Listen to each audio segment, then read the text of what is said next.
여러분 안녕하십니까?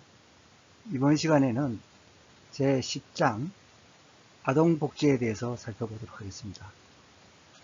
강의 순서는 첫째, 아동복지 개념과 발달 배경에 대해서 알아보고, 두 번째는 아동복지 원칙으로 사회복지사가 아동복지 사업을 실천함에 있어서 염두에 두어야 하는 실천 원칙에 대해서 알아보도록 하겠습니다.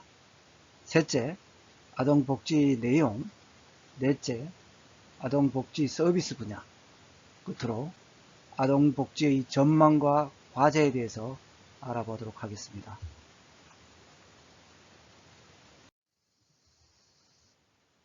먼저 아동복지의 개념과 발달 배경입니다. 먼저 아동복지 개념인데요.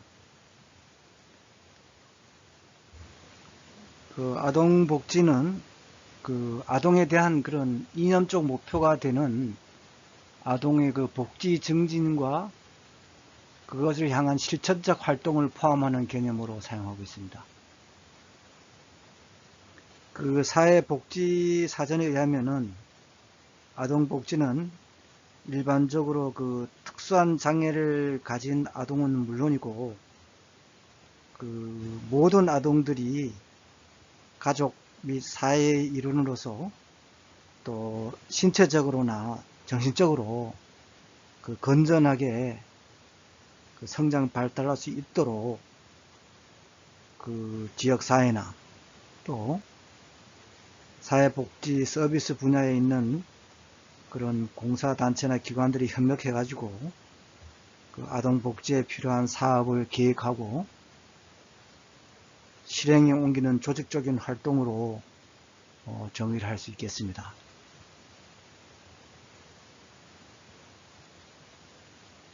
그래서 제도적 접근을 보면은 아동복지 서비스는 일반적인 상황에 있는 보통의 아동과 가족들에게도 정상적인 생활상의 욕구를 충족시키기 위해서 제공해야 한다는 것입니다. 그리고 과거에 어떤 가난하고 문제가 있고 또 의존 상태가 있거나 비행 소지가 있는 아동에게만 제공하는 게 아니고 일반적인 상황에 있는 보통의 아동과 가족들에게도 그런 정상적 생활상의 욕구를 충족시키기 위해서 아동복지를 제공해야 한다. 이게 바로 제도적 접근입니다.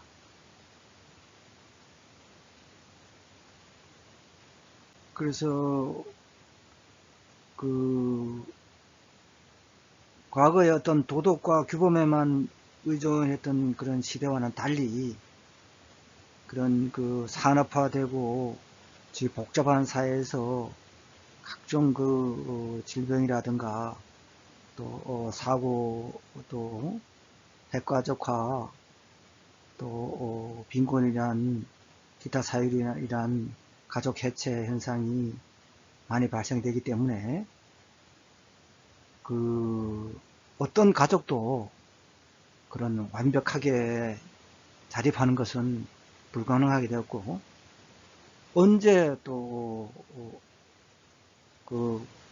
어떤 사고가 그런 불행이 벌할 수도 있는 상황이기 때문에 모든 아동들한테 해당되는 것이다. 이렇게 말할 수 있을 것입니다. 그렇기 때문에 아동복지 서비스는 이제는 제도적이고 또 한편으로는 예방적이면서 지지적으로 낙인 없이 제공해야 한다는 것입니다.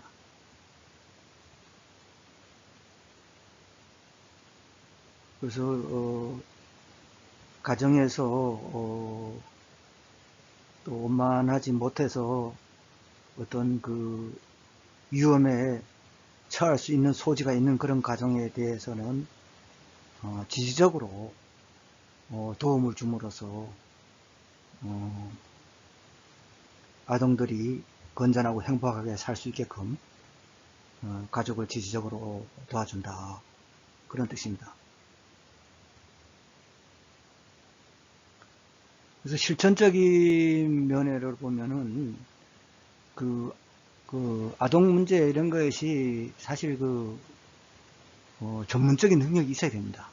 물론 사회복지의 그 하위 영역으로 아동복지가 존재합니다만은 아동들의 어떤 상담이라든가 심리적이라든가 그런 정서적인 면 이런 면에 대해서 상담을 하고 도움을 주려면은 그런 전문적 교육 훈련을 받은 사람이 실천 경험 이런 거 쌓은 사람이 전문적으로 활동을 해야 한다는 것입니다. 뭐 너무나도 당연한 것이죠.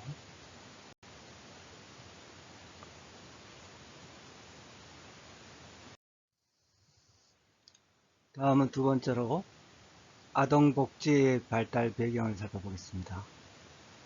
먼저 20세기에 들어오면서부터 아동 문제를 해결하기 위한 전문적 아동복지가 출현했습니다.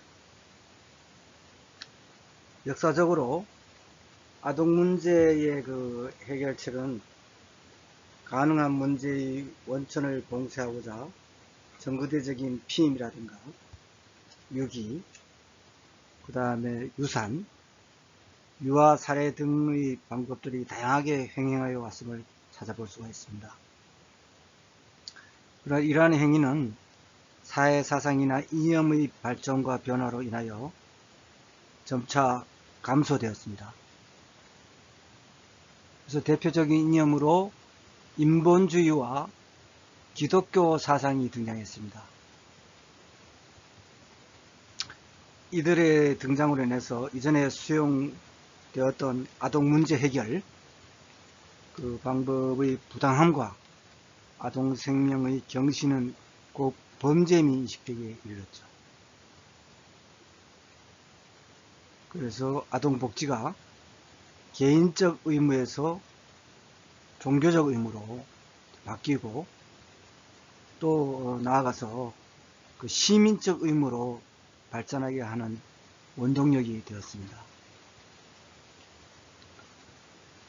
이러한 인도주의적 이념을 강화하고 지원할 수 있었던 배경으로 사회의 경제적, 정치적 변화를 둘 수 있을 것입니다.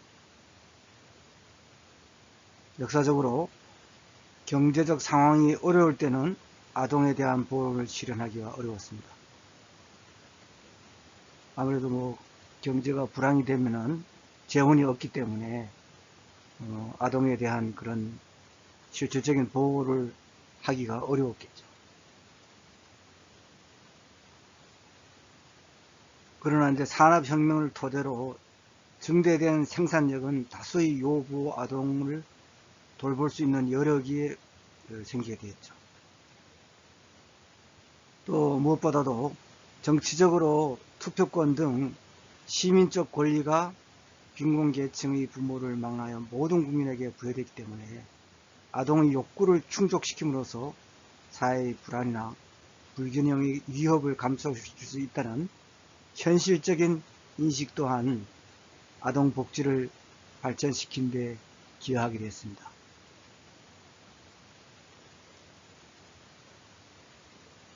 또 인간의 수명이 40세를 넘을 수 없었던 시기에는 독립된 아동기란 아예 존재하지 않았으면 6, 7세의 아동도 가족의 생계에 가담해야 했습니다.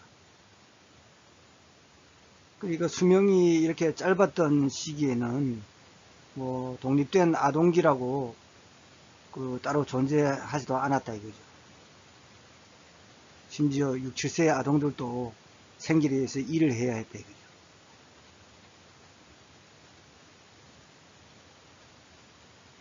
그러나 이런 경제적 발전, 의료 기술의 발전과 더불어 인간의 기대 수명이 길어지면서 아동기 역시 중요한 시기로 인식되었고 아동을 위한 공식적이고 체계적인 교육제도의 필요성이 증대되었습니다.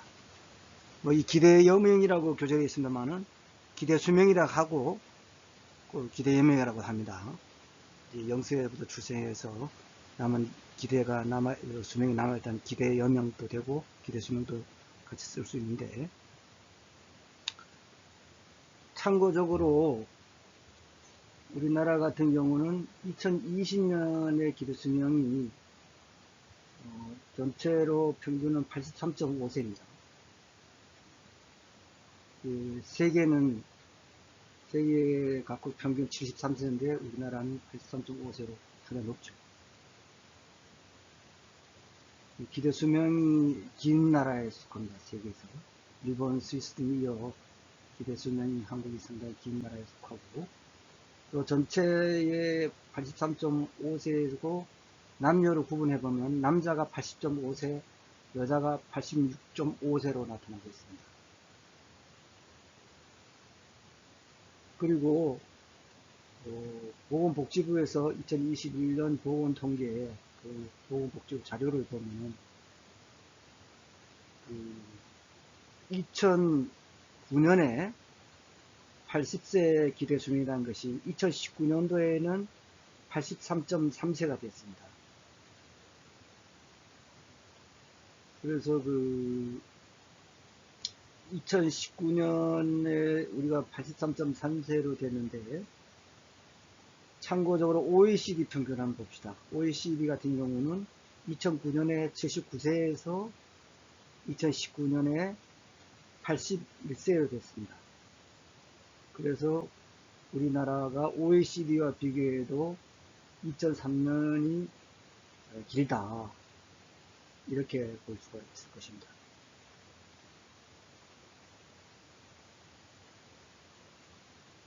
또 우리나라 같은 경우는 70년대를 또 살펴봤는데, 70년대에는 기대 수명이 62.3세 됐습니다.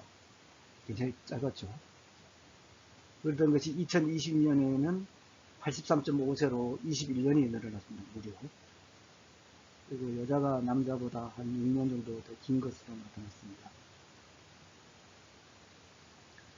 이렇게 우리나라가 정말 급격하게 성장하고 산업 발전에 따라서 산업화를 이루고 민주화도 되고, 따라서 의료시설도 좋아지고 이렇게 하다 보니까 기대 수명이 이렇게 늘어났다.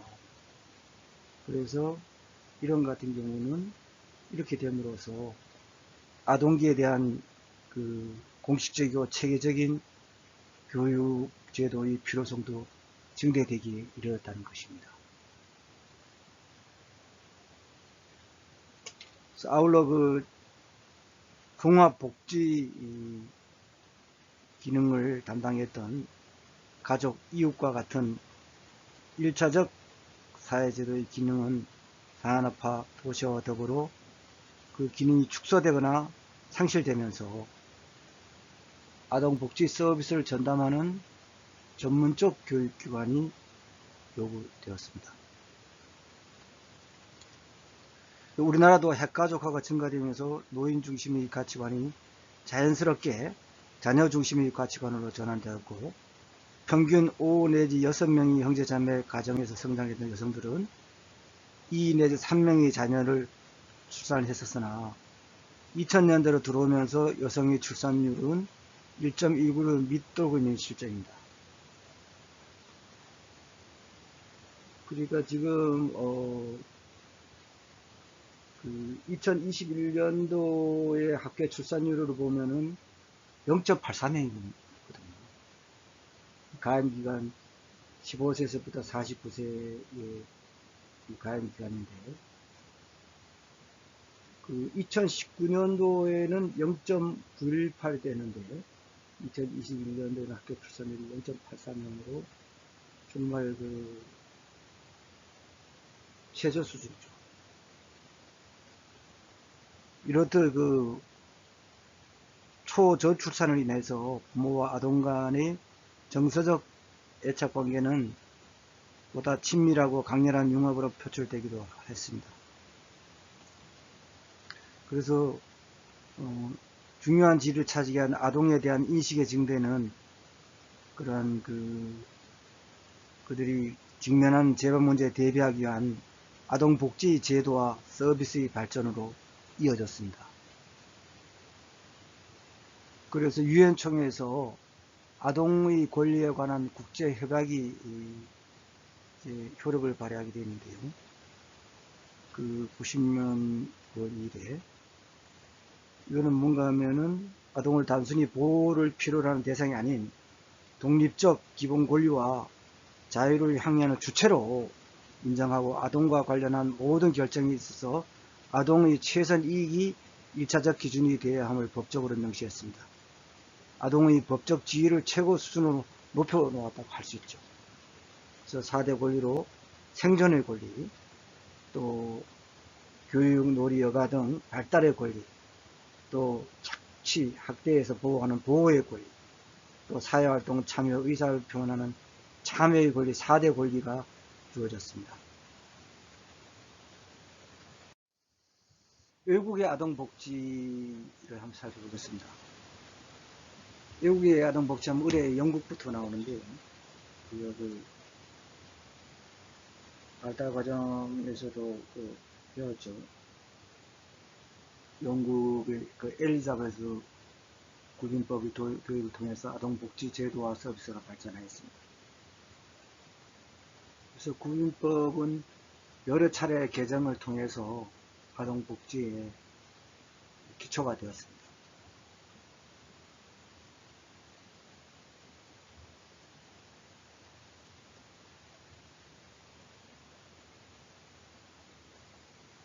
(19세기) 중반 이전까지는 부모에 의해서 제대로 보호, 양육되지 못하는 아동을 사회에 대한 위협이라고 보아서 구제의 대상이었습니다. 그러나 19세기 후반에서는 아동을 그 사회에 대한 위협이라기보다는 잘못된 제도나 희생자로 보아서 국민의 한 사람으로 받아들이게 됐습니다.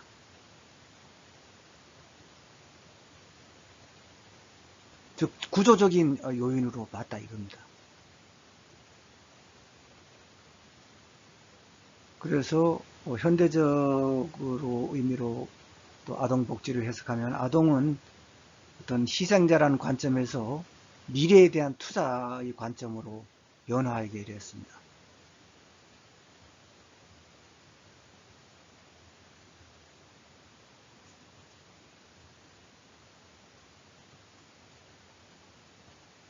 그래서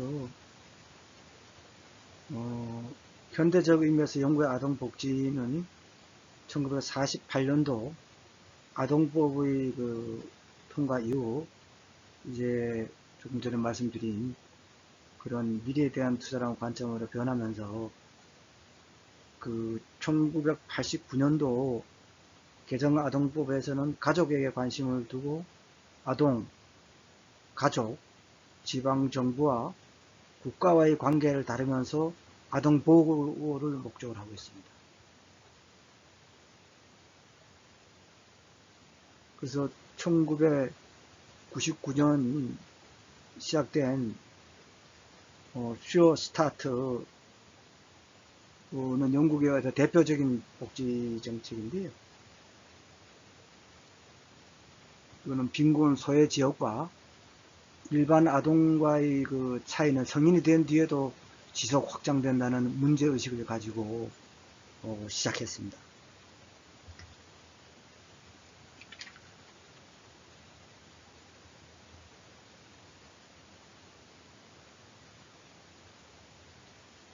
그래서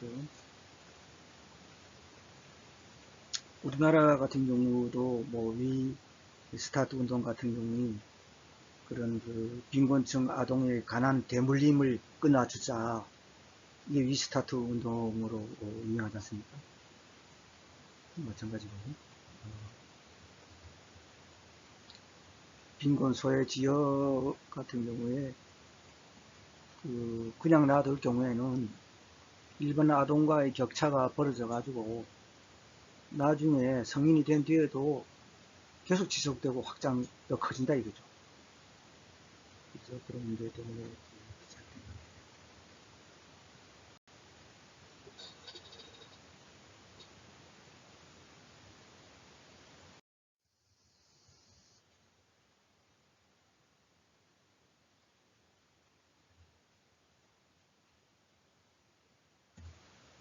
스웨덴 같은 경우가 이제 그 상당히 그 잘 돼 있는데요. 1763년도에 제정된 구빈법에 의해 가지고 아동복지제도와 서비스가 발전하게 됐습니다. 그래서 아동복지제도는 일반 그런 그 아동들에게 다 제공하는 또 문제 발생을 예방하는 보편주의적 접근을 취하고 있고요. 그래서 아동과 청소년을 위한 직접적인 재정 지원인 아동수당이라든가 또 부모 보험을 보조해주고 또 부양한데도 돈도 또 빌려주고 아동연금이 있고 또 장애아 보호수당, 영유아 보육서비스, 개방유아원, 아동 양육을 위한 휴가제도 등 여러 가지가 아주 잘 되어 있습니다. 그래서 영유아 보육 서비스라는 것은 그 1995년부터 모든 시당국이 1내 6세의 아동들을 위한 타가소나 가정 타가 서비스를 제공할 것과 6 내지 12세의 아동들을 위한 방과 후 보호 서비스를 제공할 것을 의무화했습니다.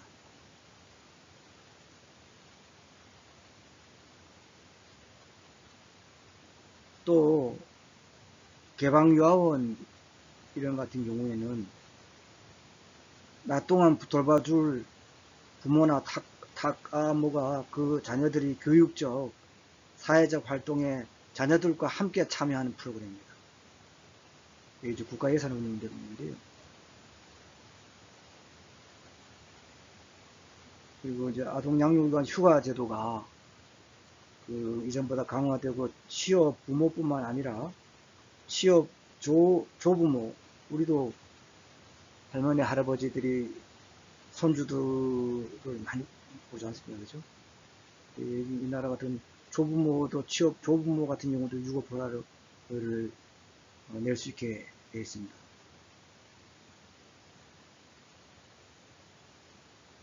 그래서 상당히 아동복지가 아주 광범위하고 아주 세련되게 잘 되어 있는 걸로 나타났습니다.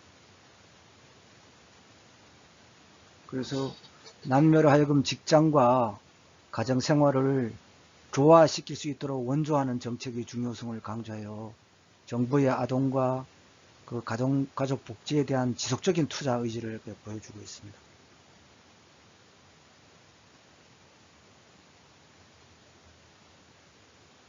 우리나라 같은 경우도 조금 전에 말씀드렸듯이 아주 저출산 나라지 않습니까?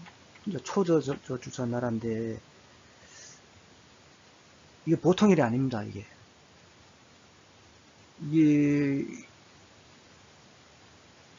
그 인구가 이렇게 나중에 줄어들면은 이 국력에도 큰 영향을 미치거든요.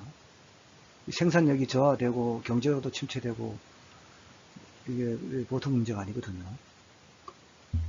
또 노인들 부양 문제도 있고 또 이런 게 있기 때문에 여기에 대해서 물론 정부도 대책을 세우고 오래전부터 그렇게 해왔지만은 좀 신통치 않거든요. 효과가. 그래서 이런 스웨덴 이런 사례 이런 것을 적극 검토할 필요가 있다고 생각합니다. 사실 어떤 취업 그런 유급 휴가 같은 경우는 아동 양육을 위해서 우리나라 같은 경우도 있습니다만은 상당히 실제로 실천하기가 어렵습니다. 서로 또 눈치도 보고 뭐 이런 여러 가지 직장도 고용 불안 이런 것 때문에 그렇게 충분하게 유급휴가를 내고 쉬기가 현실적으로 굉장히 어렵게 되어 있습니다. 이런 것이 그런 직장의 어떤 보육원이라든가 보육 서비스 또 이런 그 유급휴가 이런 것이 마음대로 좀 낼 수 있도록 제도적으로 뒷받침돼야 되겠습니다.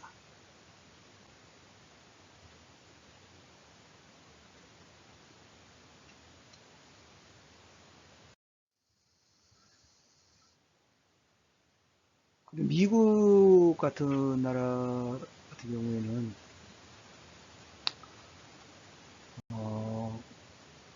영국의 어떤 구빈법의 전통에 따라서 그 구빈원의 기하 고하를 성인도 함께 수용하는 것으로 아동복지 제도와 서비스가 시작되는데요.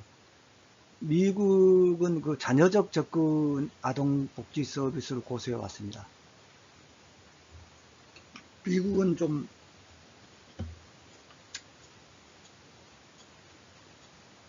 소극적입니다. 그래서 그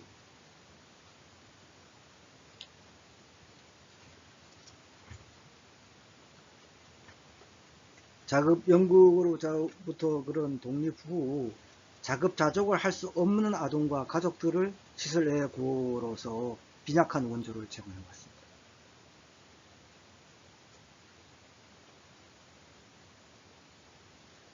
그래서 오늘 복지 수급을 받을 수 있는 시한을 일생 동안 60개월로 제한하고 24개월간 복지 수급 후에 반드시 일을 하고 있어야 급여를 받을 수 있고 10대 미혼 부모는 그 다른 성인과 같이 살고 있어야만 급여를 받을 수 있도록 제한하는 그런 그 요보호 가정을 위한 일시부조 프로그램에 기원이 됐습니다.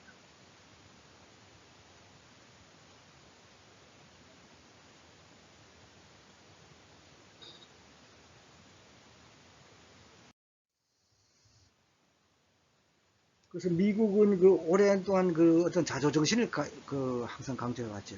정부가 어떤 그 국민의 개인과 가족 생활에 개입하지 않아야 된다. 가정은 어떤 가정 개인의 책임다. 이런 정신을 많이 가지고 있었고 또 각 주의 정부의 자주권을 존중 강화한다는 원칙을 고수해 왔습니다.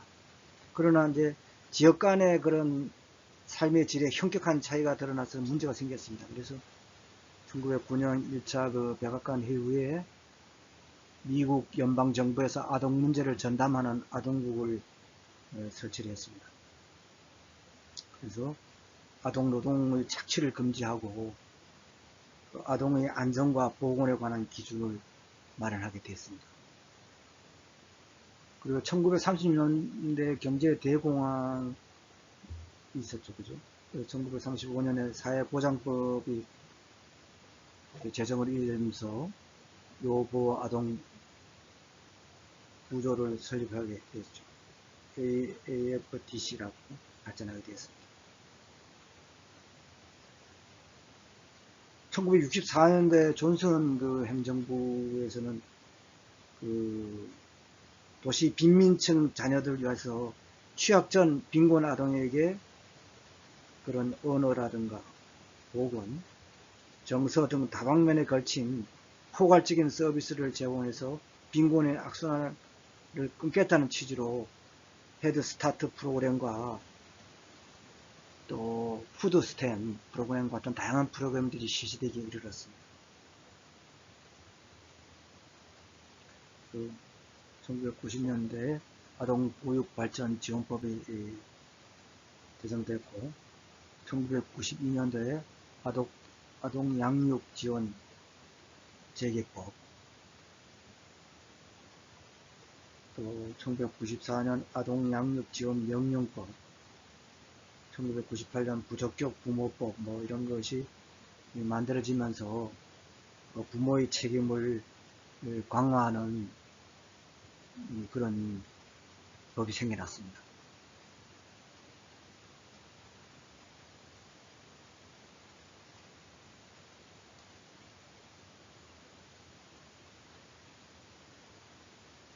그래서 미국에는 뭐 가능하면 이제 가족의 독자적인 그 아동 양육 권리와 책임을 존중하고 그 가족이 그 빈곤이나 다른 문제로 이래 재기능을 못할 때만 국가에서 개입하는 자녀적 입장을 고수했다고 말씀드렸는데, 그러나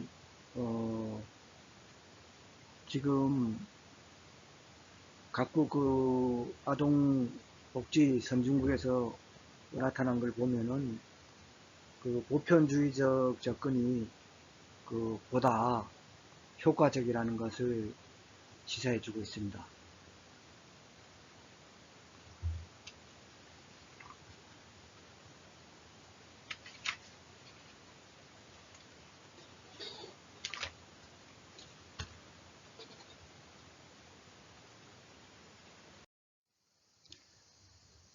그래서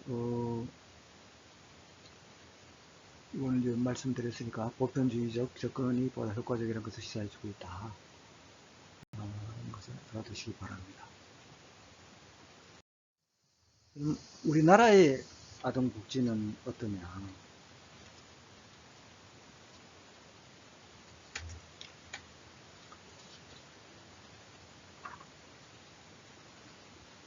우리나라도 뭐 사실 뭐 그런 그 아동복지 이런 것이 그, 그 오랜 그 역사를 가지고 있습니다. 국인 같은 경우도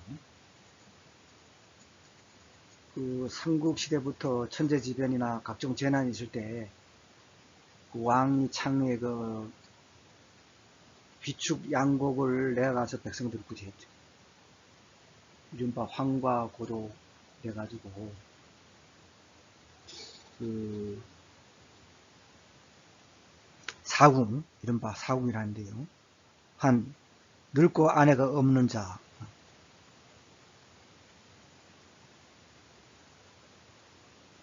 그 다음에 과는 늙고 남편이 없는 자죠. 황과. 고는 고아, 어리고 부모가 없는 자 이런 걸 얘기하는 거고.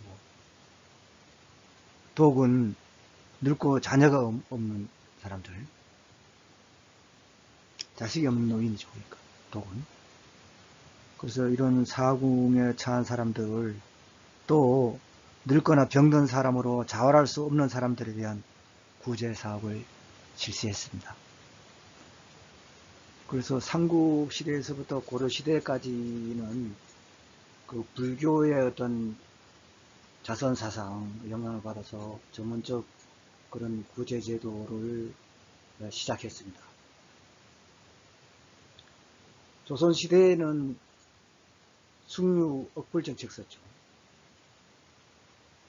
그래서 불교를 억압했는데 그 유교를 지도의 이념으로 삼고 유교의 왕도 사상을 지자의 근본으로 삼아서 모든 국가의 어떤 그 제도, 국가의 제도를 확립하게 이르렀습니다.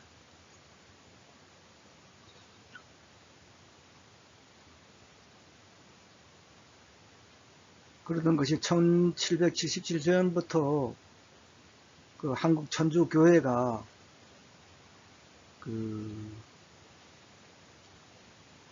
사회복지적인 애덕정신으로 1854년 영혜회라는 명칭의 아동복지 사업을 시작했습니다.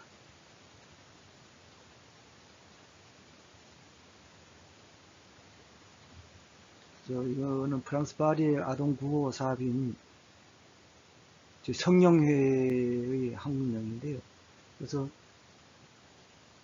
그렇게 했고, 또 1977년도에는 그 영예를 시작했던 그 마이스터 신부가 선종한 후에도 계속돼 가지고 1977년에는 성바오로 보육원이라는 이름으로 운영되다가 현재는 인천 해성 보육원으로 이어져 운영되고 있습니다.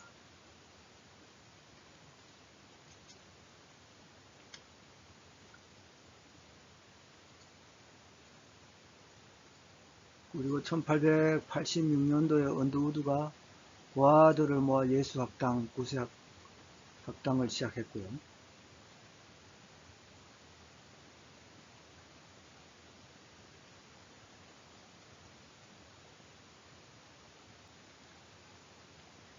또 영국 성공회의 선교사인 란디스는 또 인천의 고아학원, 또 구세군은 서대문 밖에서 고아원을 설립했습니다. 일제 강점기 기간 동안에는 1944년에 그 조선 구호령으로 그 생활이 빈곤한 임산부와 13세 이하의 아동을 대상으로 가택 구호를 하기 이르렀습니다.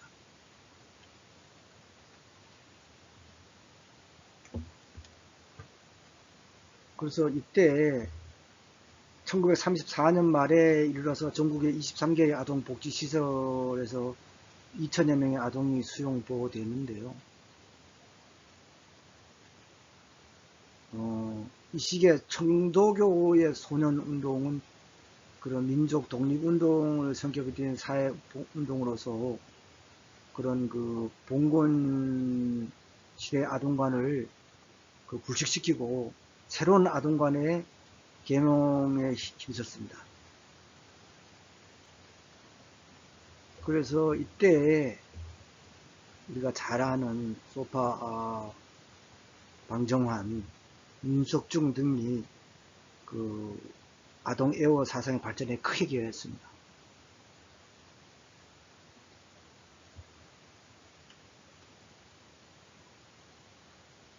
그래서 1923년에 이제 어린이날을 만들었는데요. 소파 방종환은 33세로 요절했습니다. 그래서 그렇게 짧은 인생으로 살았지만은 타계 직전까지 어린이를 위해서 그 동화 집필도 하고 또 구연 동화 또 몰두하고 이런 그 많은 어린이에서 활동을 했습니다. 심지어 그 유언을 어린이를 두고 가니 잘 부탁하고 이렇게까지 어린이 위해서 한평생을 바친 사람이 훌륭하죠.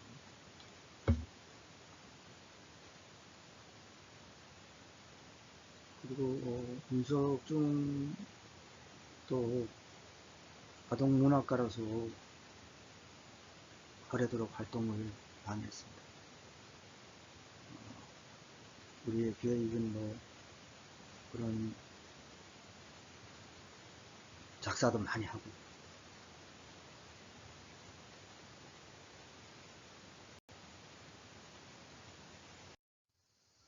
그래서 해방 이후 50년대까지는 그때는 뭐 절대 빈곤 시대 때였습니까? 그러다 보니까 사회 그런 구호 단계 때였습니다. 그래서 의원단체에서 후원으로 근근히 왔는데 월드비전이라든가 한국복지재단 등에서 후원해왔습니다.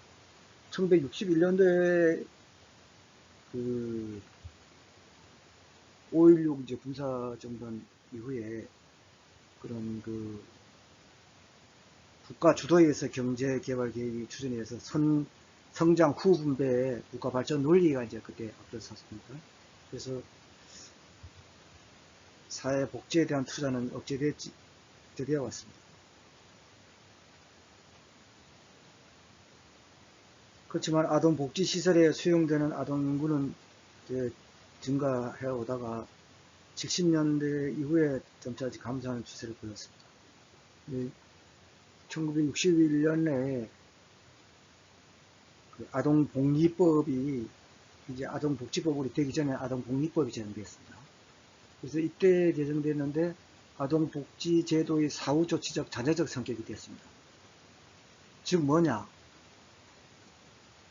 보호 대상을 보호자로부터 유실이라든가 유기, 이탈되었을 경우에 하나고 보호자가 아동 양육하기 부적당하거나 양육할 수 없는 경우로 한정했습니다.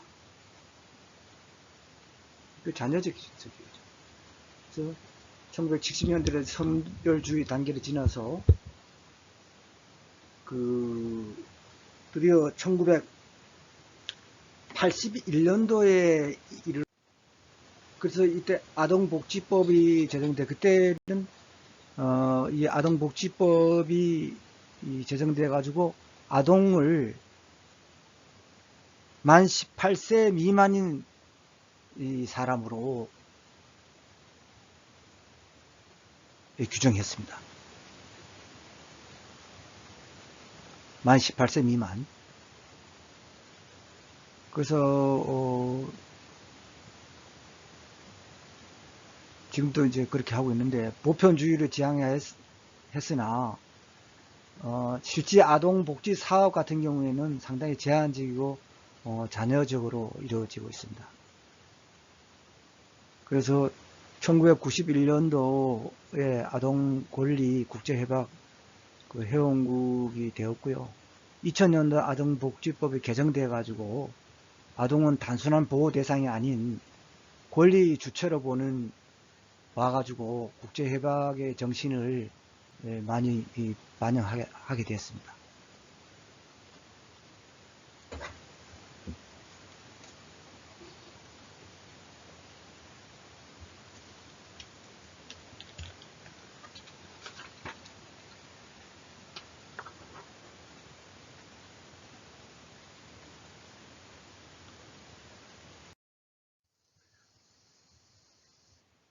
다음은 그 정부 보호를 받는 아동에 대해서 정서적 지원 체계의 어떤 중요성이 인식하게 되고 필요성이 강조하게 되었습니다. 또 시설 보호 사업이 감소되고 가정과 지역사회 중심의 국내 입양, 또 가정 위탁 사업, 재가복지, 보육 서비스 중요성이 강조됐습니다. 그래서 과거에는 그런 그 시설 조금 그 문제가 있고 조금 어려우면은 시설에다 보냈어요, 많이. 근데 이제는 가정과 지역사회 중심의 어떤 국내 입양이라든가 국내 입양은 뭐 지금 많이 이루어지지는 않고 있습니다. 또 가정 위탁 사업이라든가 재가복지, 보육 서비스 이런 것이 더 효과적이다, 또 선호하고 이러니까요. 이게 중요성이 강조하게 되었습니다. 그리고 1991년도 영유아 보육법이 제정돼 가지고 타가 서비스가 보편화됐습니다. 그래서 아까 말씀드린 2004년도는 위스타트 운동이 전개가 됐는데요. 어떤 사회 모두의 힘을 모아 빈곤층 아동의 어떤 가난 대물림을 끊어주기 운동입니다. 이 위스타트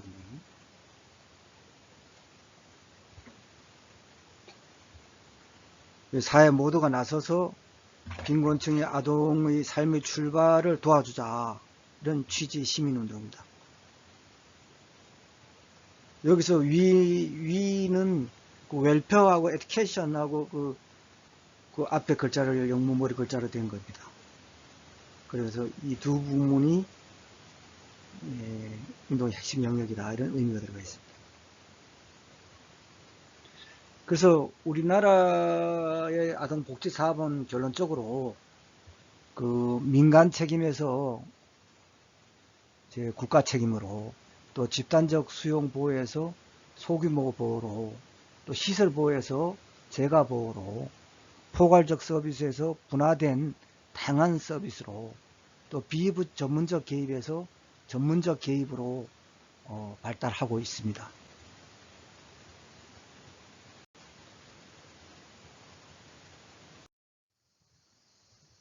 그래서 아동복지의 그 원칙에 대해서 한번 알아보겠습니다. 그래서 첫째, 권리와 책임의 원칙입니다. 그래서 아동은 독립적 존재로서 자신의 생활에 책임을 지려는 자세를 견지해야 되고요. 또 부모의 아동 양육의 권리와 책임이 있어야 됩니다. 또 국가가 책임을 띠고 보호를 해주고 교육을 실시해야 됩니다. 그래서 아동, 부모, 국가가 상호작용을 해가지고 효과를 높여야 되겠습니다.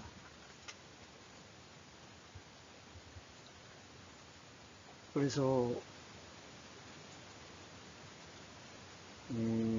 권리와 책임의 원칙을 봤고요. 다음은 보편성과 선별성의 원칙입니다.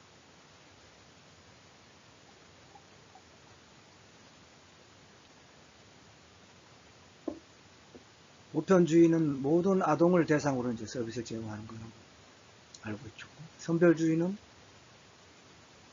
개인적인 결함으로 그 최소한의 보호를 받을 수 없을 때 이제 골라가지고 하는 거죠.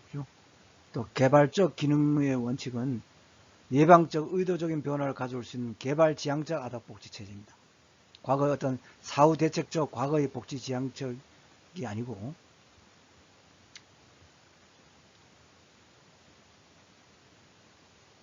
그래서 제도적 변화만 초래하는 것이 아니죠. 그래서 국가 경제 개발과 사회 개발의 제조건을 향상시키고 창조한 일에 참여를 의미한다.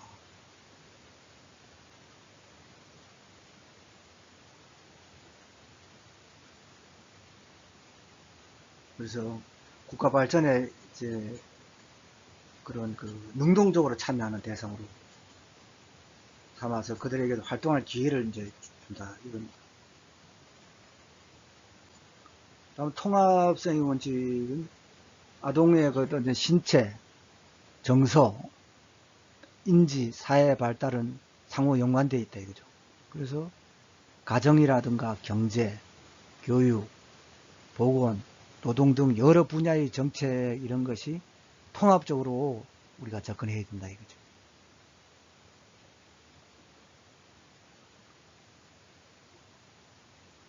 다음 전문성의 원칙입니다. 아동의 어떤 건전한 성장과 발달을 위해서는 아동을 위한 전문기구와 전문 인력이 필요하다 이런 원칙입니다.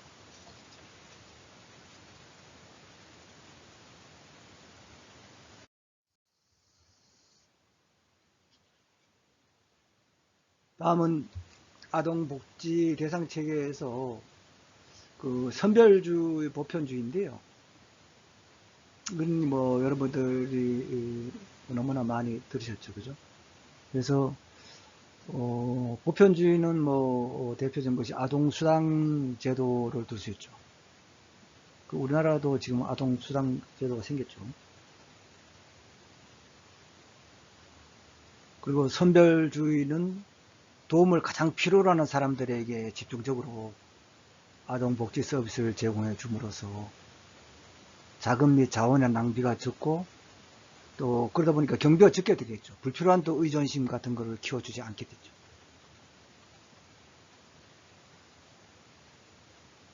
정말 빈곤에 처하고 어려운 그런 가정이나 아동에게 복지 서비스를 제공한다는 것이죠.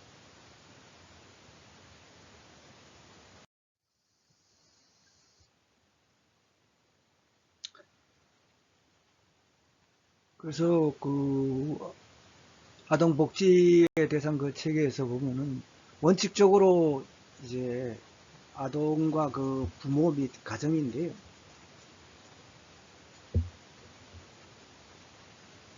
우리가 요보호 뭐 아동 이런 얘기를 많이 들어봤을 겁니다. 일반적인 아동이 있고 한데 사실 아동 문제가 우리가 아까 태어나면서 18세까지를 했지 않습니까? 18세까지 심신이 이제 함께 이렇게 성장하지 않습니까? 이때는 상당히 부모 가정뿐만 아니라 사회적 보호가 필요한 시기입니다. 그렇기 때문에 가정뿐만 아니라 지역 또 학교라든가 각급 기관 이런 단체에서 각별한 관심이 필요한 것입니다.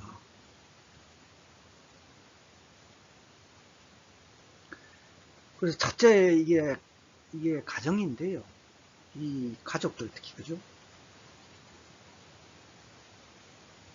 흔히 우리가 문제의 아동의 이면에는 문제의 가족이나 문제 부모가 있다는 말이 있지 않습니까? 그래서 이 부모의 어떤 그런 역할이 아동한테 뭐 직접적인 영향을 미치는 거죠, 사실. 그리고 부모들이 어떤 그 의도치 않은 그 갑작스러운 실직이라든가 이래서 빈곤 이래 같은 경우는 아동들의 어떤 그 신체 영양 그런 발달 과정이라든가 기타 그 빈곤에서 오는 그런 그 불화 이런 정서적인 면에서 아동들에게 매우 부정적인 영향을 미칠 수가 있죠.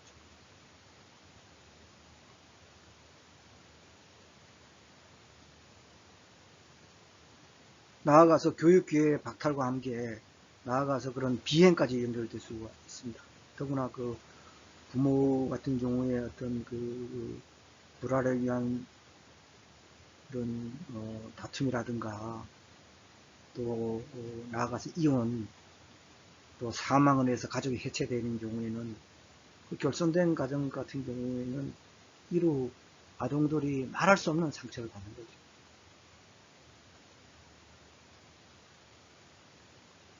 그래서 우리 주위에서 그런 것 같은 경우를 많이 보고 있죠. 또 사회 환경의 문제도 전통 사회가 해체된 이후에 도시화, 산업화, 정보화련 등에서 부적합한 주변 환경이 많지 않습니까? 환경오염 문제, 공해 문제, 교통 문제, 또 슬럼 지역, 위험 지역, 이런 같은 경우는 그 아동에게 그 부정적인 영향을 많이 미치죠.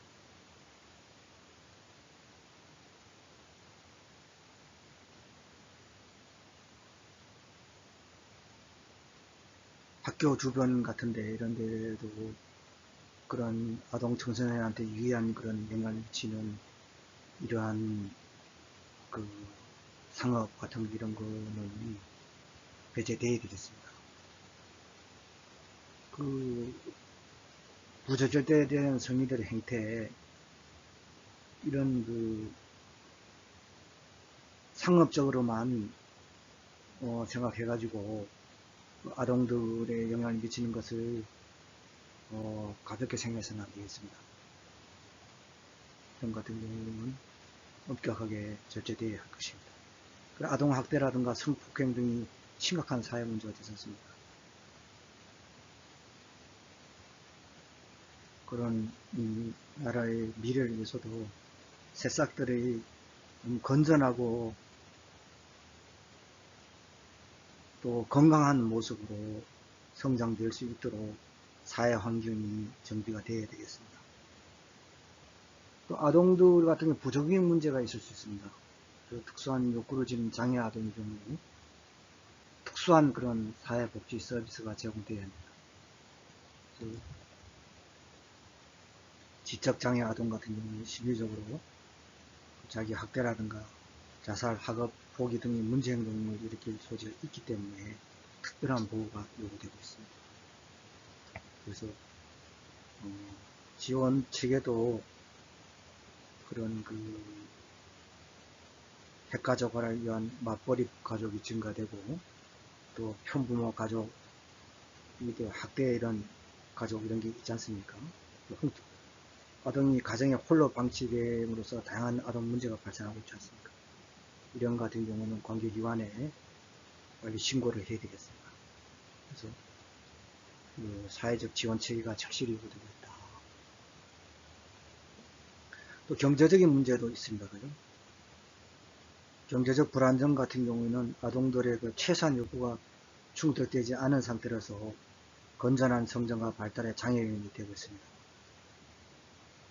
그래서 교육 기회마저 박탈될 수가 있기 때문에 이런 같은 경우도 공적, 사적 프로그램을 통해서 경제적 혜택과 안정이 보장될 수 있도록 노력해야 할 것입니다. 요보 아동 같은 경우는 이런 그 양육 환경상의 보호가 필요하고 신체, 정신적, 정서적으로 문제는 아동, 장애를 가진 아동, 또 사회적, 법적 보호가 필요한 아동, 또 특별 보호를 요하는 아동들이 있는데요. 아동 관심을 기울. 일반 아동들은 이제 가정 내에서 보호되는 아동들이죠. 그렇다나 이런 건 가정 내에서 보호되고 있다 해서 문제가 전혀 가능성이 전혀 없다는 의미는 아닙니다. 언제고 이렇게 발생될 수 있기 때문에 예방적 차원에서 아동 복지 서비스를 강화를 해야 되겠습니다. 그래서 아동수당이라든가 무상교육, 육아휴직, 보육 서비스를 지지를 해야 되겠습니다.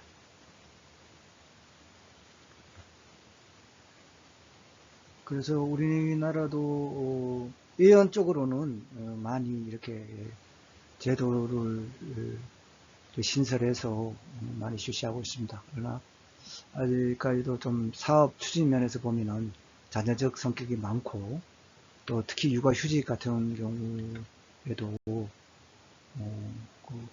원활하게 그렇게 휴직 신청 같은 이런 것이 좀 어렵게 지금 진행되고 있습니다. 그래서 충분하게 좀 낼 수 있도록 이런 그 배려가 필요하다고 생각합니다.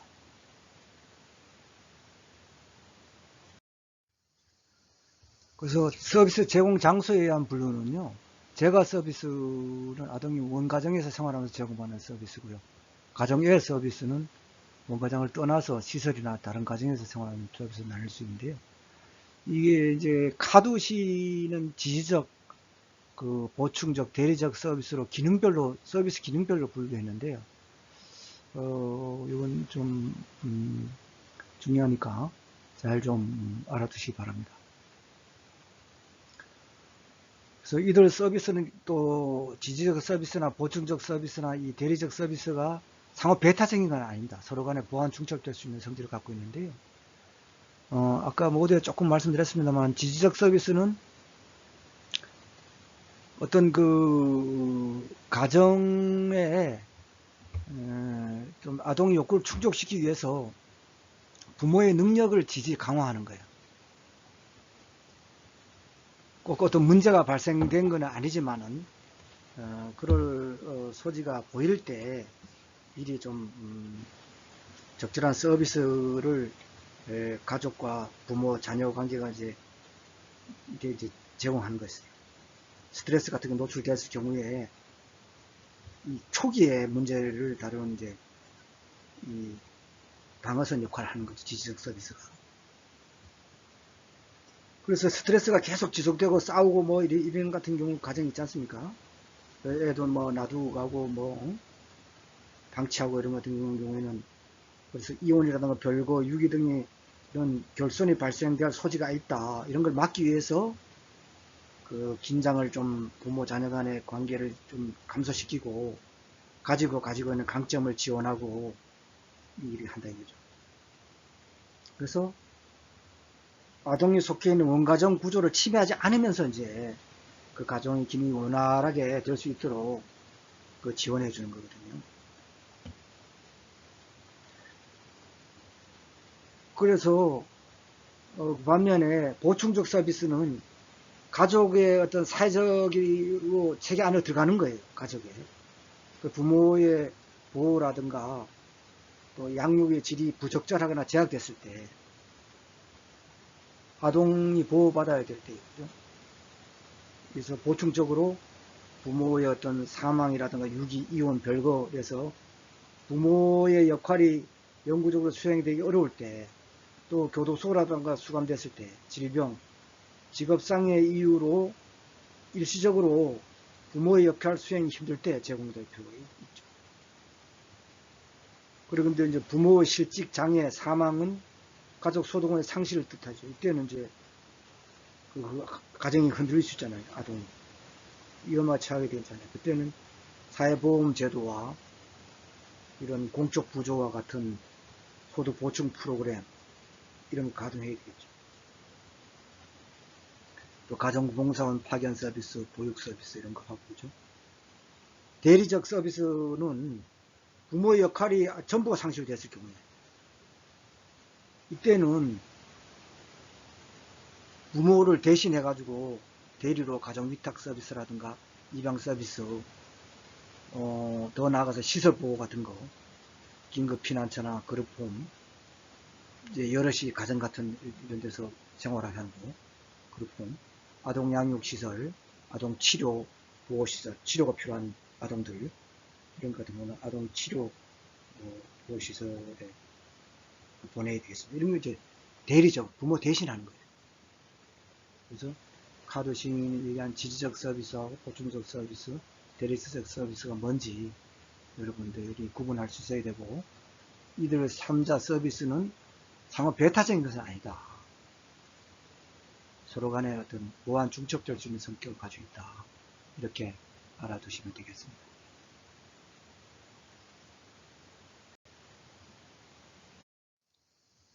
다음 아동복지 서비스 부류로서 아동 상담이 있습니다.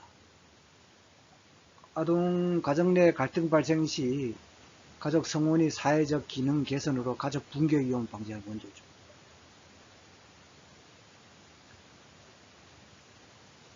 아동의 그 욕구와 권리를 침해할 경우에 개별이라든가 집단, 지역사회 조직 등의 방법으로 개입하게 되는데요. 이제 가장 기초적인 거죠, 상담. 여러분들도 사회복지사가 되면 이제 이런 상담 같은 거를 기법을 익혀가지고 많이 활동하게 되겠죠.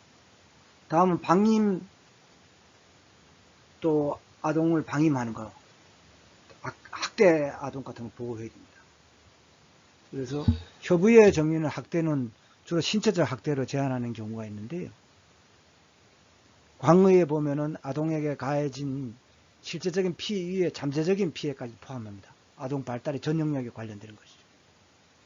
뭐 신체적 뿐만 아니라 뭐 정서적인 뭐 그런 것도 있고 여러 가지, 또 주 양육자 및 주위의 모든 환경이 아동의 적절한 발달이나 복지 보장을 저해할 가능성이 있거나 현재 저해하고 있는 모든 그런 발달 영역상의 손상을 말하는 것입니다.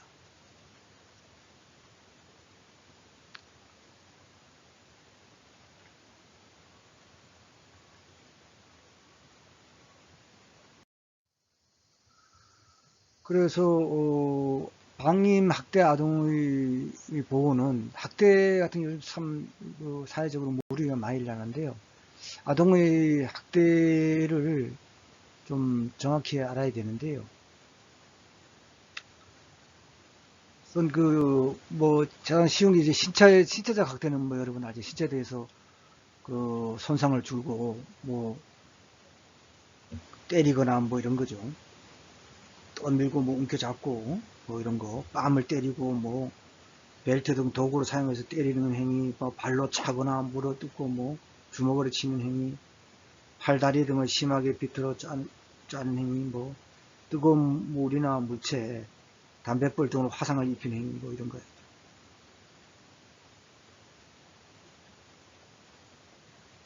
그래서 정서적 학대는 언어적, 정신적으로 심리적 학대라고도 하며, 그런 보호자나 양육자가 아동에게 언어적으로, 정서적으로 위협, 감금이라든가 뭐 억제, 기타 가학적인 행위를 하는 것을 말합니다. 이 정서적 학대는 눈에 보이는 건 아니지만, 또 당장 그 결과가 심각하게 나타나지 않지만은 그냥 지나칠 수가 있습니다. 그래서 이것이 나중에 심각한 문제로 나타나기 때문에 더욱 유의해야 합니다.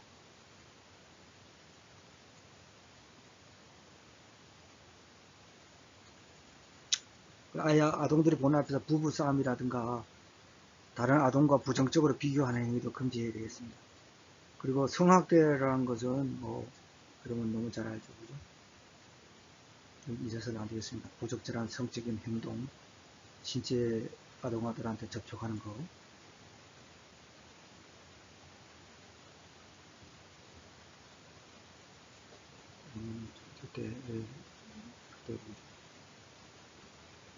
그리고 방임이란 것은 고의적 반복적으로 아동 양육과 보호를 소홀히 함으로써 정상적인 발달을 저해하는 모든 행위를 말합니다. 그래서 방임은 아동이 위험한 환경에 처하거나 충분한 영향을 공급받지 못해서 발액부진을 이야기하는 경우가 많다. 그래서 치명적인 장애를 가져오거나 사망까지 이르게 할 수가 있죠.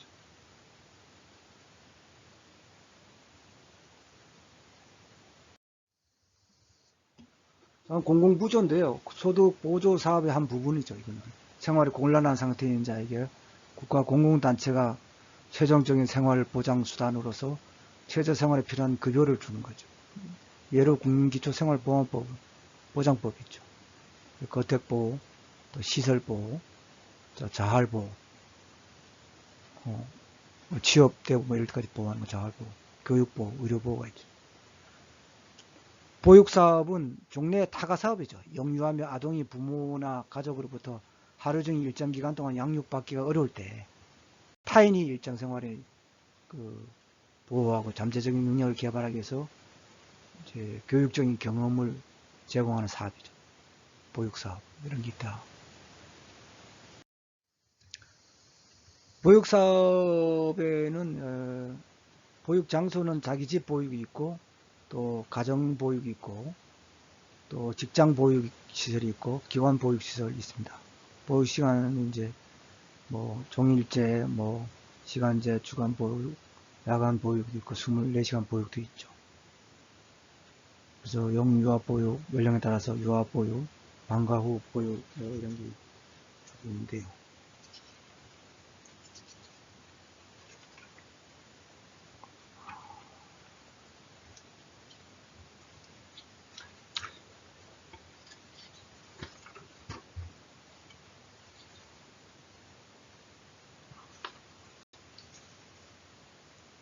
그래서 설립 운영 주체도 국공립, 뭐 민간, 법인, 단체, 개인, 직장, 가정 뭐 이런 데도 있고요. 법령 행정관리면에서 인가보육시설이 있고 신고보육시설이고 유치원이 있습니다.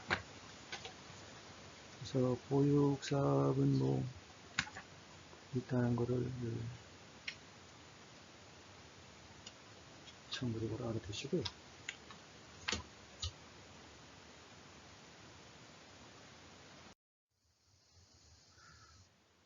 다음 이제 가정위탁부라고 있는데요. 가정위탁부는 부모의 문제로 아동이 자신의 가정에서 도저히 양육되기 어렵거나 입양이나 통원에 의한 시설보호가 불가능할 때 그 기간 동안 이제 다른 사람이 가정에서 대리로 보호하는 거죠.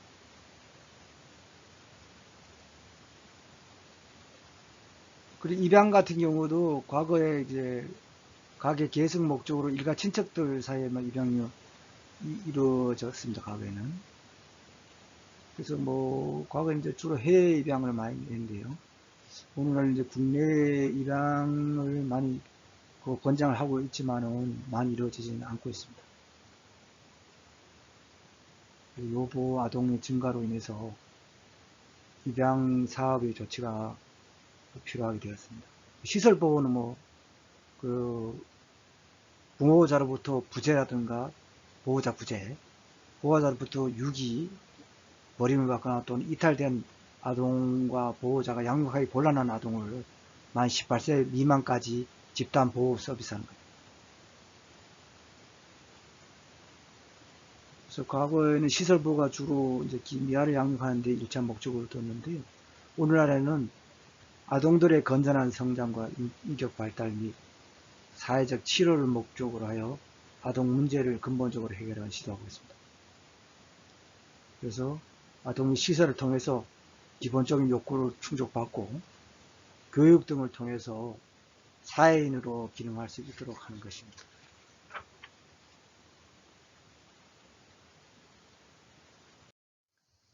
다음은 시설 퇴소 연장 아동 자립 지원인데요.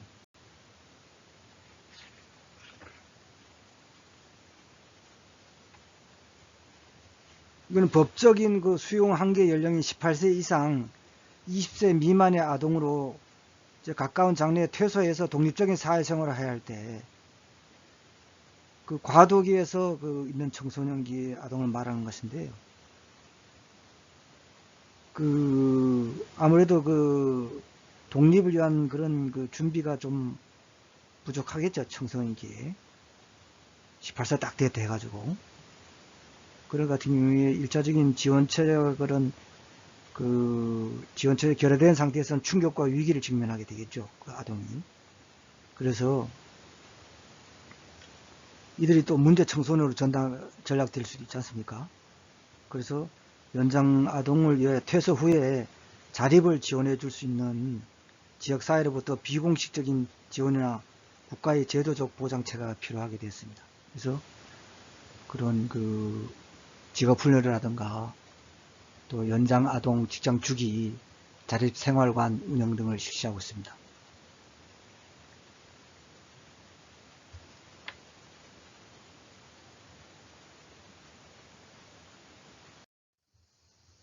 다음은 끝으로 아동복지 전망과 과제에 대해서 알아보도록 하겠습니다.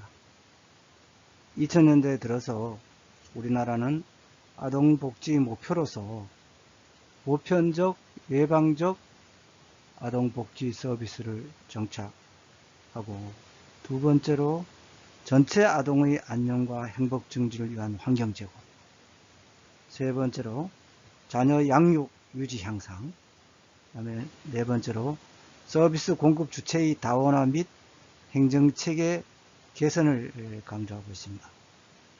즉 아동복지 주요 목표가 예방적, 보편적 서비스를 지향한다는 것과 서비스 정책이 자녀적 성격을 벗어나 제도적 형태로의 전환을 목표로 한다는 것을 천명하고 있습니다.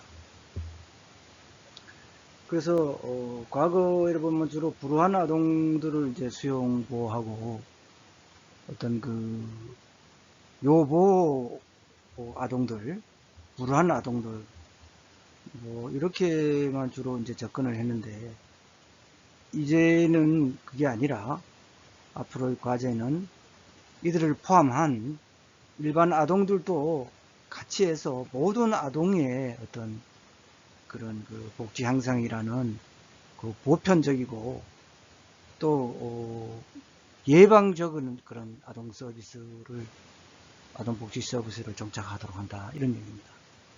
그 아래도 전체 아동의 안녕과 이제 행복 증진을 위해서 환경을 제공하는 것인데, 아동의 안전도 확보하고 행복도 증진시키고, 또 재반 아동들에 대한 시설이라든가 이런 환경도 아동들의 어떤 안녕과 행복에 맞게끔 실질적으로 좀 지원을 하고 말이죠.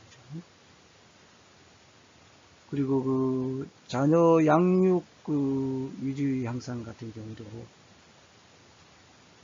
그냥 앞에서 설명한 뭐 아동 수당 그런 같은 경우도 그게 도움이 됩니다만은, 어떤 수당이라든가 이렇게 만 줘가지고는 지금 큰 효과를 못 봤습니다. 저출산에 의해서. 그래서 어떤 아동 양육에 대한 또 출산 포함해서 어떤 사회적 책임이라는 인식이 되겠습니다. 그래서 가임 여성의 사회 참여를 보장하는 보육 시스템 구축과 어떤 보육비 어떤 전반에 대한 그런 지원, 일회성이 아니라 아동이 어떤 성장하면서 가는 그런 보육에 대한 보육비도 점차적으로 확대 지급해 나가야 되겠습니다. 그런 점에서 이번에 2022년도 4월 1일부터 만 7세까지만 주던 아동수당을 만 8세로 지급 연령을 확대했습니다. 그래서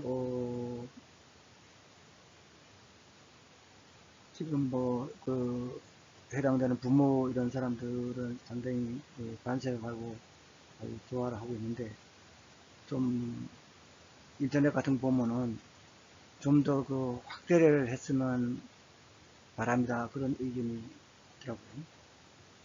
그래서 하여튼 2022년부터 하여튼 96개월 동안 이제 주는 것인데, 이걸 10만원씩. 그래서 그 출생일이 포함해서 60일 이내에 이제 아동수당 신청하면은 출생일에 포함된 달부터 소득 수당을 지급하도록 그렇게 되는데, 하여튼 그 다각적인 그런 지원이 필요하고, 가족 기능 강화 프로그램의 확대가 또 실시되어야 되겠습니다.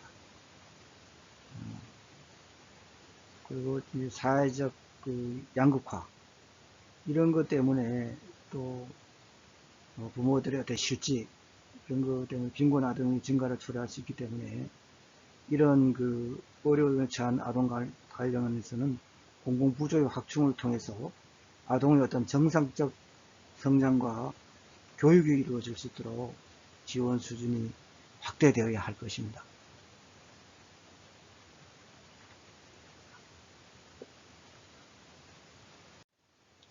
여기에는 뭐 출산수당 같은 경우도 도움될 수 있겠고, 그죠?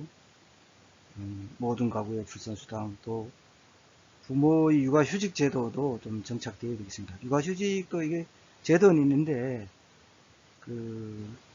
잘 어떤 그 직장에서 그 분위기상 그 육아휴직 제도를 잘 활용을 못하고 있는 그런 실정입니다. 이것도 이제 충분히 쓸 수 있도록 육아휴직 제도가 부모 같이 정착제도 되어야 되겠습니다. 서비스 공급 주체도 다원화시키고 행정체계도 개선해 가지고 정말 그 실질적으로 도움이 될 수 있도록 어떤 그 효율적인 그런 지원이 되어야 하겠습니다.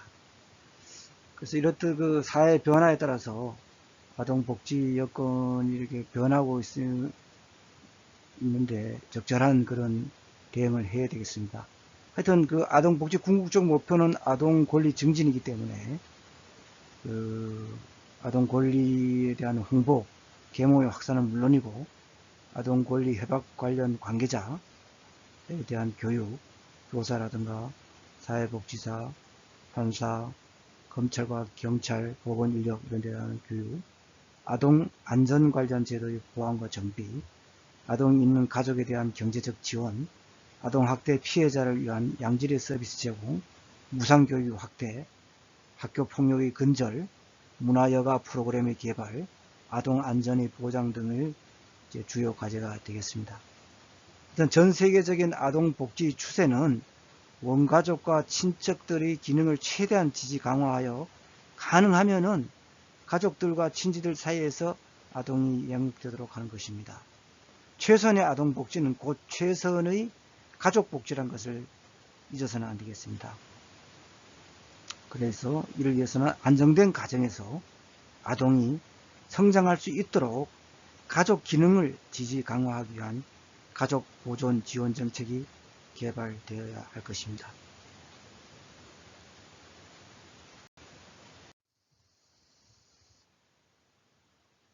그럼 제11주차 과제를 부여하겠습니다. 카도심의 아동복지 서비스 기능에 따른 분류에서 세 가지 유형에 대해서 설명하시오입니다. 이상으로 제10장 아동복지에 대한 강의를 모두 마치겠습니다. 여러분 대단히 감사합니다.